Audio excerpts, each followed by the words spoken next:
Kelvin stood at the sink, his hands shaking. He told himself, I can't let Ada go. She's all I have. The bathroom light flickered. In the mirror he saw a child behind him. She had no face. Just dark holes where her eyes should be. Blood ran down her cheeks like tears.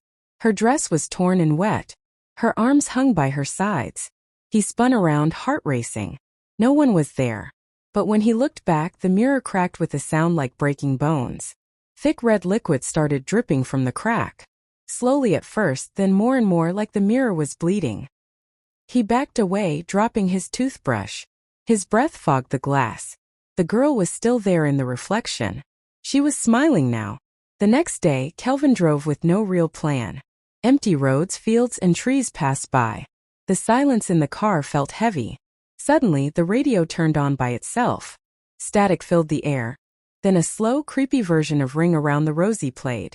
The children's voices sounded twisted, like screams underwater. Then a new voice came through, whispering, Kelvin, you're late. Kelvin froze. He turned off the radio. Turned back on. The children sang louder. Panicked, he ripped the radio out and threw it aside. Sparks flew. But the music didn't stop.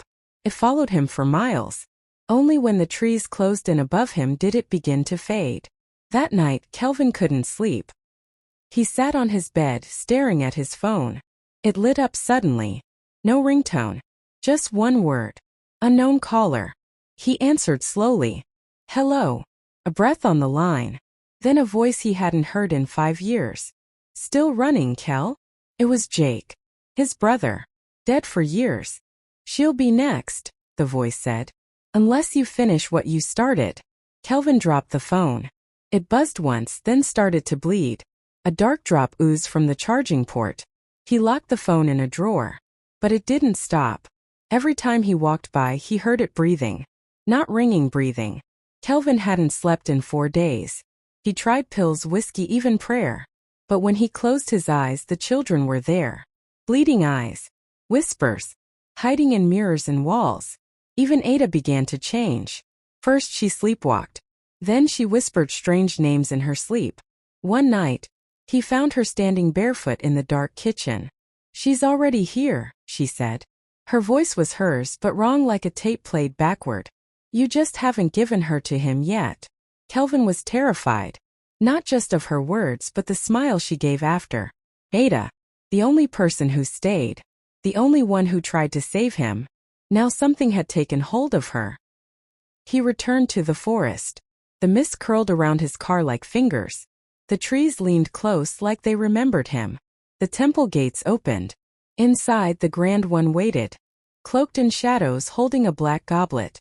You've returned, he said in a cold, hollow voice. Kelvin dropped to his knees. Please, not Ada. Take anyone else. The Grand One stepped down, quiet as ash. You made a promise, he said. A soul you tied to yours. One you love. She's innocent, Kelvin begged. That's why she qualifies, the Grand One said.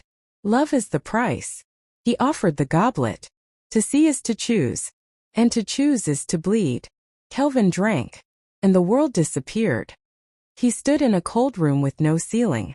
2 people knelt before him, hoods over their heads. One wore Ada's necklace. The other wore his mother's shawl. A dark figure stood behind him.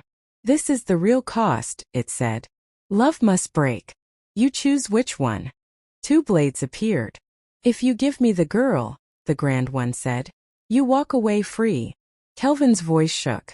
And if I give my mother? You keep your love, the Grand One said. But you carry the curse. Forever. Kelvin looked at the 2 kneeling figures. He remembered Ada's voice. No matter how dark it gets, I'll stay. I'm not afraid of your ghosts. But this was more than ghosts. He stepped forward, picked up the blade near the silver necklace. I'm sorry, he whispered. He struck. There was no scream. Only silence. The vision shattered. He woke on the forest floor. The goblet was spilled. The temple empty. It was morning. He drove home. A crowd stood in the street. At the center, Ada. Naked. Covered in mud and scratches. Laughing, crying, screaming. Her eyes were wild.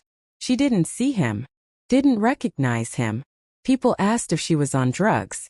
Someone mentioned possession. She kept saying Kelvin's name. He couldn't move. Then a whisper filled his head. You chose wisely, the Grand One said. Your reward is coming. A buzz. A message. Bank alert. $100 million deposited. Kelvin dropped the phone. He never looked at it again.